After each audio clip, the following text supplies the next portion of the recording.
Real estate शेयरों में शानदार तेज़ी है। उनमें से एक शेयर पूर्वांकरा, यहाँ पर भी काफ़ी तेज़ी है। एक साल में ये शेयर 4 गुना हुआ है और अब कंपनी को 2000 करोड़ रुपए का बड़ा काम मिला है मुंबई के बांद्रा में रीडेवलपमेंट प्रोजेक्ट के लिए।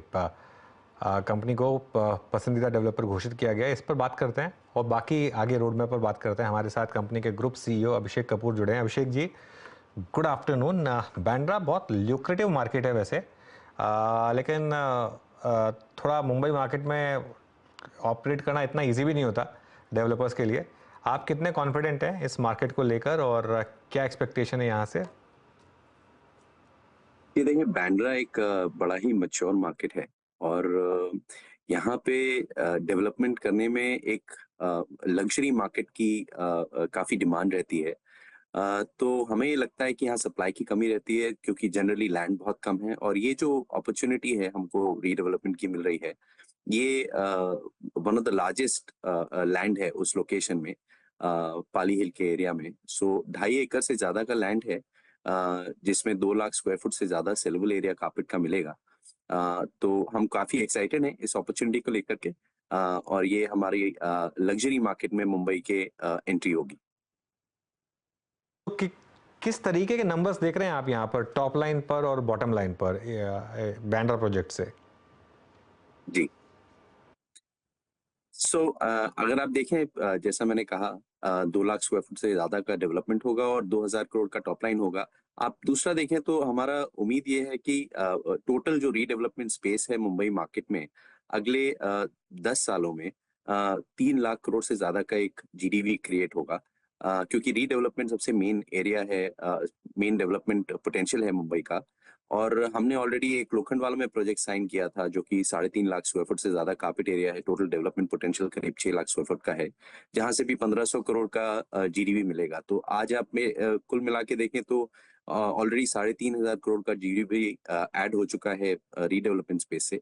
और आगे हमारा जो इन्वेस्ट प्लान है वो रीडेवलपमेंट स्पेस में ही है और कई रीडेवलपमेंट प्रोजेक्ट्स में। लेकर तो ये क्या आपके लिए एक बहुत बड़ा एवेन्यू बन सकता है?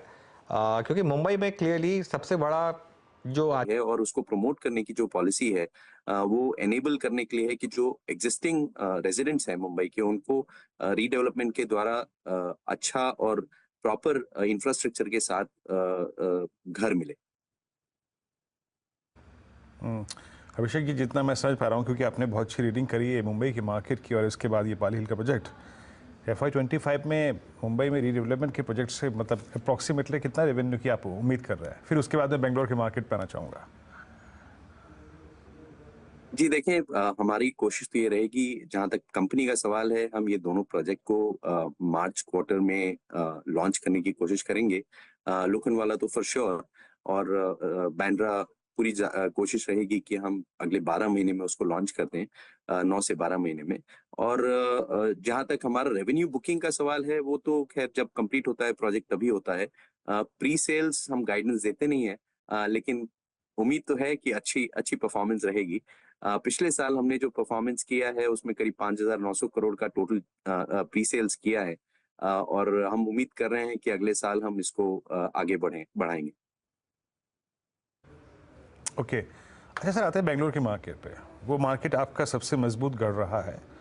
मैं वहाँ की प्राइसिंग, वहाँ के आने वाले प्रोजेक्ट से बात करूँगा, लेकिन वहाँ की एक जो मूलभूत समस्या है बेंगलोर की आज, मतलब हमारे खुद मेरे आईटी के जो फ्रेंड सर्किल है उसमें एक बड़ी समस्या है बेंगलोर में पानी की अनअवेलेबिलिटी। इससे काफ़ी लोग परेशान हैं। क्या प्राइसिंग पे इम्पैक्ट पड़ा है इससे वहाँ पे? और क्या नए प्रोजेक्ट लॉन्चेस की जो तीव्रता है बेंगलोर में, इससे कम हुई है क्या? देखें, जहाँ तक पानी का सवाल है, तकलीफ तो है, ये बात सही है आपकी। और इसको सॉल्व करने के लिए गवर्नमेंट भी कोशिश कर रही है, और जितने लोग यहाँ रह रहे हैं, जो सिटीजन्स हैं बैंगलोर के, वो भी अपना कंट्रीब्यूशन कर रहे हैं। तो ये एक लॉन्ग टर्म जो समस्या है, ये इंफ्रास्ट्रक्चर इन्वेस्टमेंट से सॉल्व होगी। जहाँ तक पानी का सवाल है, जहाँ तक रियल एस्टेट का सवाल है, देखिए जो लोग यहाँ रह रहे हैं, वो मुझे लगता नहीं है कि इतना जल्दी कोई इम्पैक्ट आने वाला है। और जो डेवलपमेंट स्पेस है, एनीवेज यहाँ पे शॉर्ट सप्लाई है, और 9 महीने से कम की सप्लाई है आज की डेट में मार्केट में अगर आप जाएं।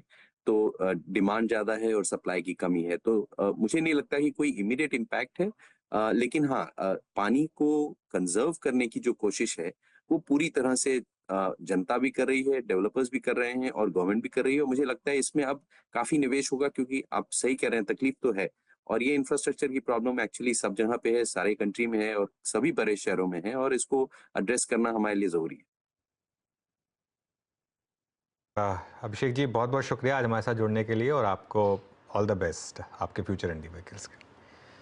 चलिए, थैंक यू। पूर्वांकरा एक बहुत शानदार मूव रहा है यहाँ पर, in line with other real estate stocks. Puravankara ने थोड़ा आउट परफॉर्म भी किया है। 12 महीने का चार्ट देखिए, 4 गुना स्टॉक हुआ है।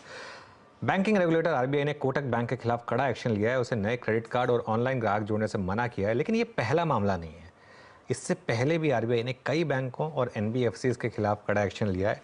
इनफैक्ट आजकल तो मार्केट व्हाट्सएप ग्रुप्स में ये चल रहा है कि नेक्स्ट कौन है। तो यतिन से समझ लेते हैं पहले कि कहाँ ये एक्शन हुए हैं, उसके बाद ऋतु से समझेंगे कि आरबीआई के क्या रीजंस रहे हैं।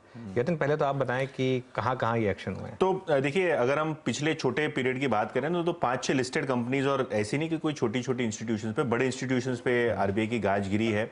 Latest casualty obviously Kotak Mahindra bank है, और आरबीआई के जो रिलीज है उसके मुताबिक कोटक बैंक को किसी भी नए ऑनलाइन क्लाइंट को ऑनबोर्ड नहीं करने दिया जाएगा। कोटक बैंक को नए क्रेडिट कार्ड्स इशू करने से भी आरबीआई ने रोक दिया है, क्योंकि जो इंटरनल कंट्रोल सिस्टम्स हैं और जो कंप्लायंसेस हैं उसको पूरा नहीं कर पाई है